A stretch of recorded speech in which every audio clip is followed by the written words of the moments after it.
Belmont Records. Irealz, what up?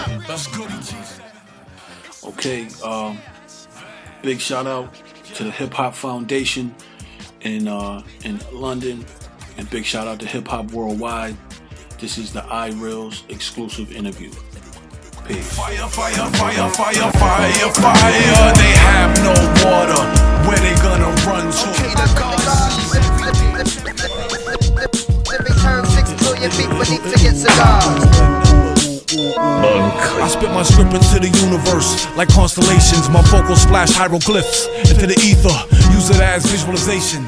I'm the shark in the ocean without holding the check or having holes in check or claiming I'm the best. Yes, I paint pics like Alice Grape vividly. Lyrically, these dudes is old dudes and Realz is Hennessy. XO get vexed, show and kill you. With your whole throat open, yo. With such an active devotion for taking my quotes like bragging and boasting about taking a secret oath, yo. Your obligation is supreme violation, yo. It's hard to face it like a breakup was annihilating, yo. You throw an eighth into my virtual matrix. Let's cut out all the personal faking this. You wanna dance with me? Yeah, we both could get plugged. You know it's like that, yeah, that's what's up. The Code of Omerta.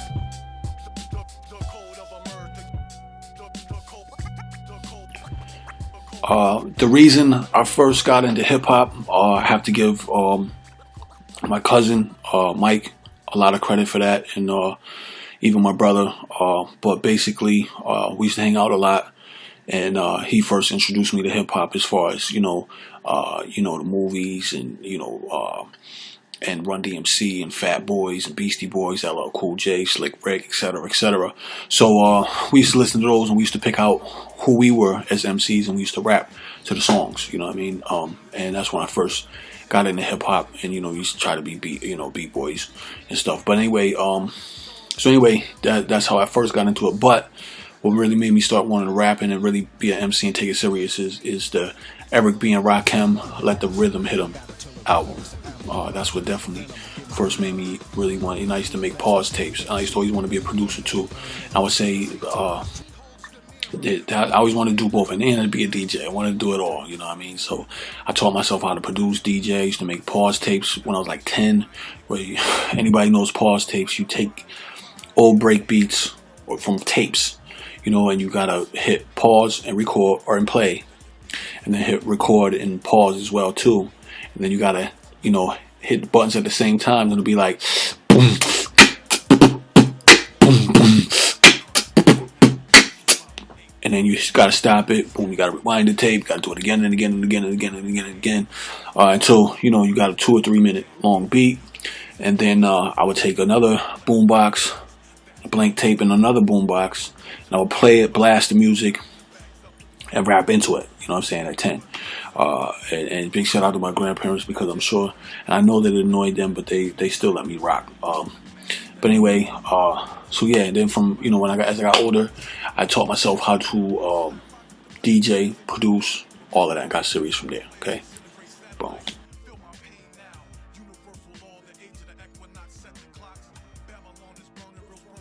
Question number 2. What was it like trying to come up in the underground? It's hard, man.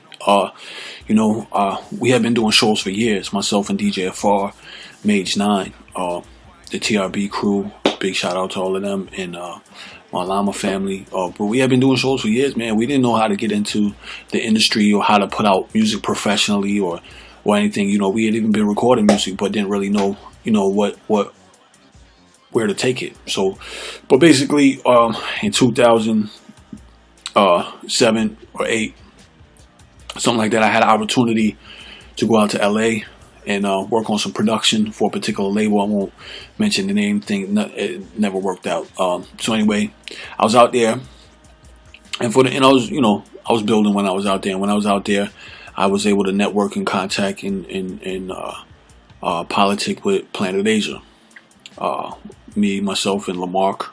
Shout out to Lamarck. We had a meeting over at Planet Asia's crib. It was basically about my production. Through that meeting, he found out I rap. We started rapping over some of my beats. I got really good reactions. And, getting those, because like I said, I was out there doing the production, not really sure. I was trying to hit the production level first, and I always rapped, and always MC'd, and I was just trying to showcase my producing more. But getting a reaction from a legend like that definitely sparked a lot of motivation in me. I also learned a lot from Planet Asia in our conversation. You know what I'm saying? So conversations. But anyway, so now 2 weeks later we're in the studio recording. The studio session was cut short. That's why it's only a verse and a verse. Lamarck had a lot of things to do that day. We recorded it in his studio. So for whatever reason, the studio got cut short. Big shout out to Metaphor. Metaphor came through. That was great. I got to meet the brother briefly. But the next day, I was going back to New York because it was my daughter's birthday. But now it's very hard coming up in the underground. I was very privileged to that was my first professionally released song. Really was with Planet Asia, and that came out on Tone Spliff's Authentic compilation album. So I was very fortunate in that aspect to be able to connect with a legend, and for my first record to be like that. So through that, a lot of different producers started getting at me, from overseas. Kyo Itachi was one of those producers, and me and him started building a bond, and actually he wanted to build on doing an album, and we started working on that. So but no, it's hard, man. I'm still coming up in the underground, I'm still coming up in the underground. We don't even really use that term too much. We like to use the term indie, but for the real raw gritty hip hop that you do, sometimes it gets referred to as underground hip hop. But this is worldwide. It's not just an underground thing. It's an everywhere thing. So shout out to hip hop all over the world.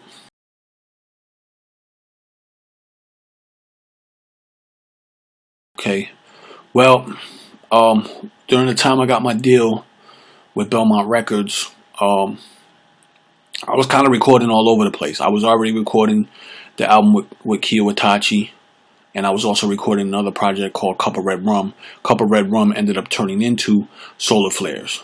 So once I got signed with Belmont Records, I had to figure out what was the direction I was going to take. So I took the direction of the Code of Omerta. I really liked the solid sound. It had a solid sound, all produced by Kyo Itachi. So I started to focus on that. Got some of my peoples on it. Trife Diesel, C-Rays, Lifelong, Elohim. Shout outs to all of them. H9, DJFR did all the cuts. Shout out to him. So I just got the real tight network within, my crew got the album done. As far as myself, that album, you can expect it to be raw, gritty. It's definitely got a sound. It's called the Code of Omerta. So it's a concept album. The idea of the code of silence. Also the idea of an eye for an eye, a tooth for a tooth. That's also in the Code of Omerta. But really, the idea of moving in silence and handling your business in that manner. You know what I mean? So anyway, and also the principle of no snitching. You know what I'm saying? Don't never be a rat. So those things. So you can expect it to be all of the above in that. You know what I mean? Real hard beats, boom bap. Solar Flares. Again, put out by Belmont Records.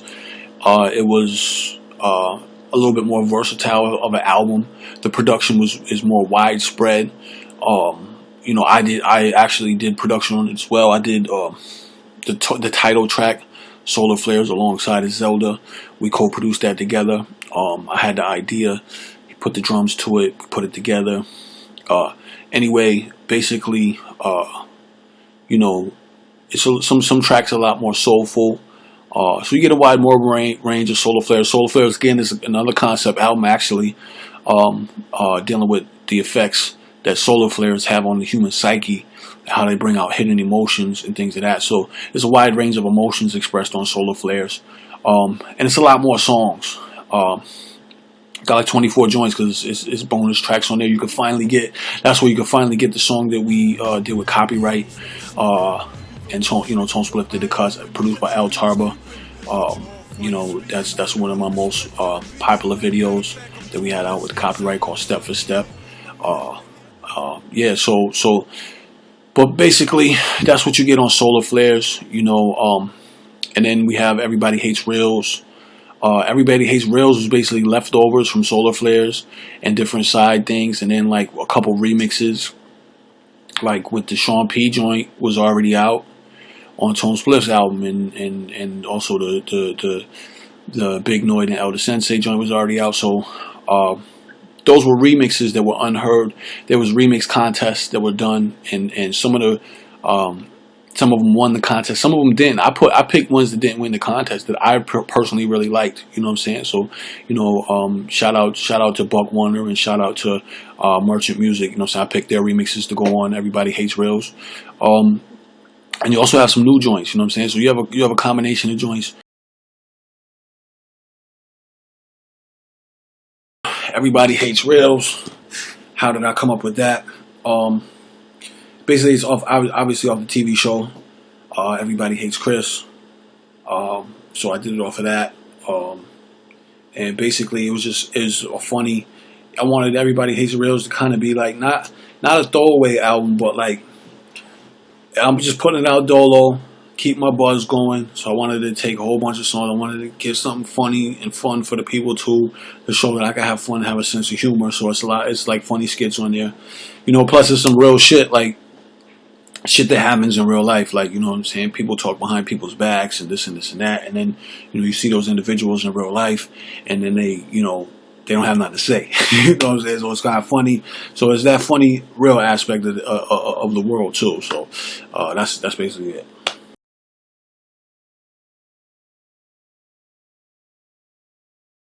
Okay. Yeah, I worked with a lot of people. Unfortunately, I haven't been able to build with everybody in the studio at the same time. You know what I mean? A lot of some tracks like the Sean P track with Baby Black, I was invited on from Tone Spliff. So I didn't get a chance to do that in the studio with those brothers. I just I got sent the track and I had to hand my verse in for the album. Same thing with the Elder Sensei and the Big Noid track. I didn't have the privilege of working in the studio with the brothers, but I had the privilege of being on the song, which is a great honor. So of course you send me the song, I'm gonna be on it, of course. So so I work with a lot of people. You know what I'm saying? DJ FR, he always doing cuts on my albums, and he's pretty much like my favorite DJ, period. You know what I mean? From just coming up with him. So he's kind of home team, so he's always been on my projects, and I've always tried to promote him as a DJ. Mage 9, that's also a part of Crew. Born Grimy, he's part of Crew, so you'll always catch them. As a matter of fact, Free Born Grime, but you always catch them on my projects. So, other than that, like Vast Air, it was great working with that brother. Now we work on a constant basis level. Kai is a very talented female singer, and she also can rap too. I've known her for a long time, so that was just on a personal level, bringing people in. You know what I mean? So it's great work. I like working and collaborating with different artists. Track Diesel, I like working with him. We've made some great songs, Stolen Car and Ain't Nothing Free. So I like collaborating with different artists and see what we can bring together, of course. You know what I'm saying? So yeah, I believe that's the answer to that question.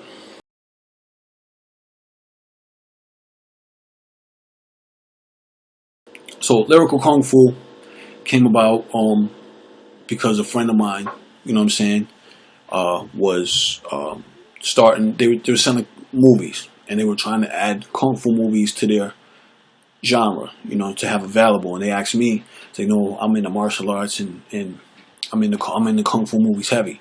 So they asked me about the Kung Fu movies. So basically, I started compiling a list of Kung Fu movies, and I was coming up with a crazy list of Kung Fu movies. So basically, and Zell was there, you know what I mean? We just might so happen to be blazing and drinking a little bit. So basically what happened was Zell had his MP there, and he had this crazy ill beat that I was really all over. But basically what happened was I turned the list of Kung Fu movies and I freestyled in between them and made a song out of it, So basically that's what I did.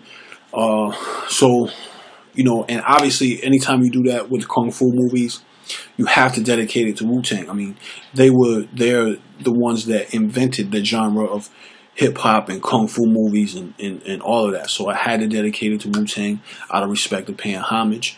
And everybody that likes Kung Fu movies, you know what I mean? So That's what it is.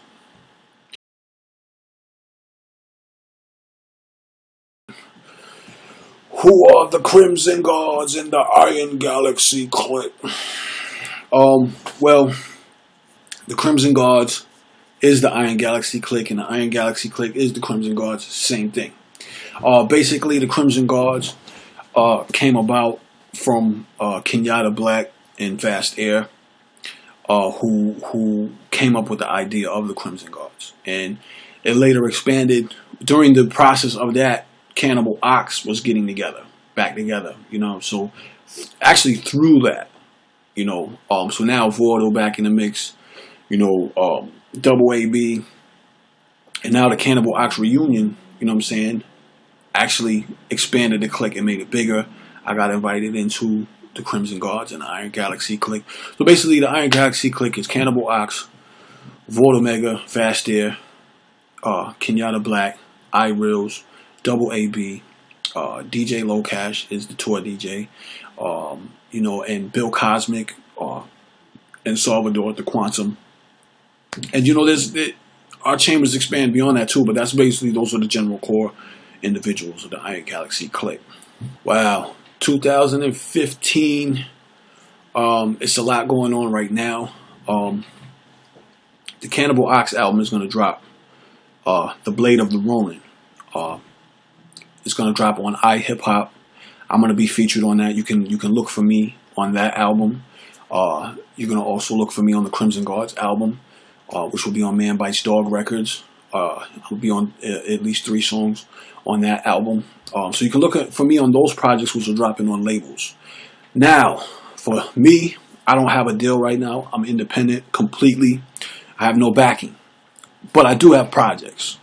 So I'm looking to tour with the Ox. You mentioned, doing a European tour. We would love to do a European tour. I would love to do a European tour. Thank you for wanting me to come to London. I definitely want to be there, as well as tour all over the place.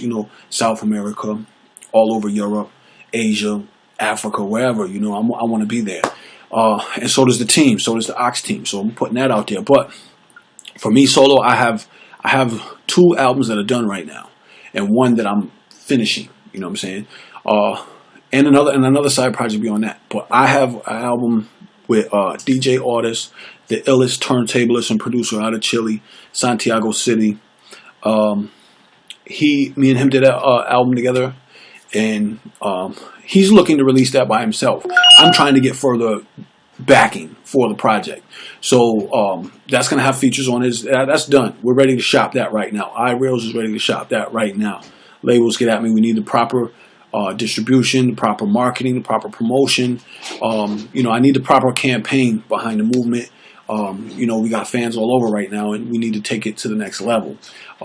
So my other album that I have done is called Irealz, The Blue Line. May be called The Birth of the Blue Line. I'm the Blue Line through the Crimson Godz. That's the chamber that I hold down. So that's basically when I was recording that album, that was the birth of the Blue Line. So that's how it came about. So basically, that album is completely produced by Falling Down. Falling Down is a Wu-Tang producer. He's known for producing on Killer Army, Street Monopoly, Originators, songs like that. He produced for a lot of people, but he also produced Cool G Rap and a bunch of people. Anyway, he produced a whole album. We decided to work together I did a feature for somebody else that he produced for, and we liked our chemistry. We were like, yeah, let's do an album together. So Irealz Blue Line album, looking to shop that right now. Featuring Busy the God, Ninth Prince, Don Pacino, Kinetic 9, all of Killer Army, and Danger Mental, me on a super cypher track. And I have another track featuring Vast Air and another track featuring Vought Omega. And then other than that, the whole album is me, and Falling Down, just murderous material. So I have those 2 projects. Plus, me and Zelda are finishing a project now too. So I have work, and we got the Rhyme Therapy project, myself, DJ 4, Mage 9. So it's a lot of work. It's a lot that you can expect from Irealz. So first look out: Cannibal Ox, Crimson Godz, and Irealz solo projects. Labels, get at me. Let's talk business.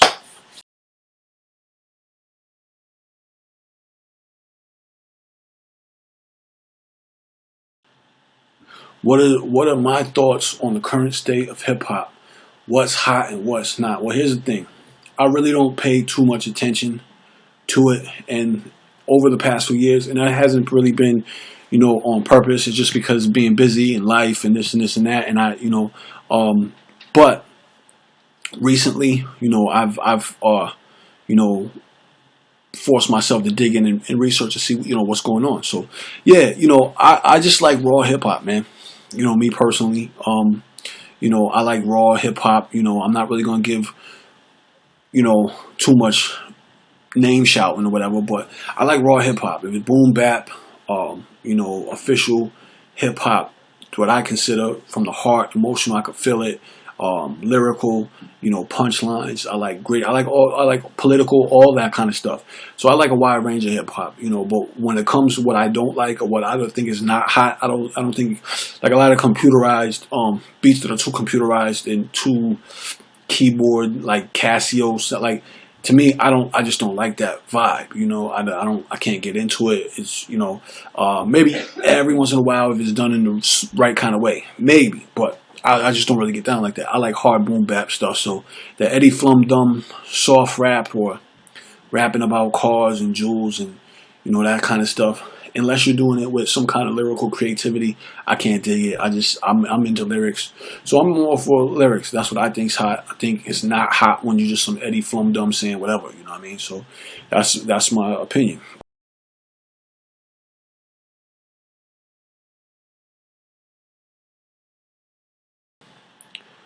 What are my top 5 hip hop albums of all time? Now, that's a very difficult question because there's so many of them. To just give you 5 would be crazy. So I'm going to name some incredible albums, and they might go more than 5. And in no particular order, but I'll probably give the top slot, number 1 album, to Eric B. and Rakim, Let the Rhythm Hit 'Em. That particular album, is just amazing. There's no better hip hop album to me. Also, Follow the Leader and Don't Sweat the Technique were great albums too, but that album was it. The best. Showbiz and AG, Runaway Slave. Incredible album. No album can fuck with that album. No album can top that album. It's just like one of those albums. You know what I mean? Wu-Tang, Enter the 36 Chambers. Nothing can top that. It's just in a league of its own. You know what I mean? You got, there's so many ways I could go with that. EPMD, Business as Usual album. That's like one of my favorites. You know what I'm saying? Gang, you're going to want to go Gangstar. Then you got, Daily Operation. That's my favorite. And Hard to Earn. They're on the list. And I already named more than 5 now. So it's like I could just keep naming albums that are just incredibly important in hip hop. The GZA, Liquid Swords. Ghostface, Supreme Clientele. And Iron Man. You know what I mean? Like Redman, What the Album. There Is a Dark Side. Like those albums like that. You know what I mean? So EPMD, I already said. Yeah, so albums like that, man. And if you want to listen to real hip hop, listen to stuff like that, man, and do your research and really find out what hip hop is about, because it's what it's all about, man. To elevate and make it better, but also to keep the natural elements together, and let's not make it too much of something other than what it's not, like pop music, because hip hop is not pop music. All right. So peace, Irealz. Hope you enjoyed the interview.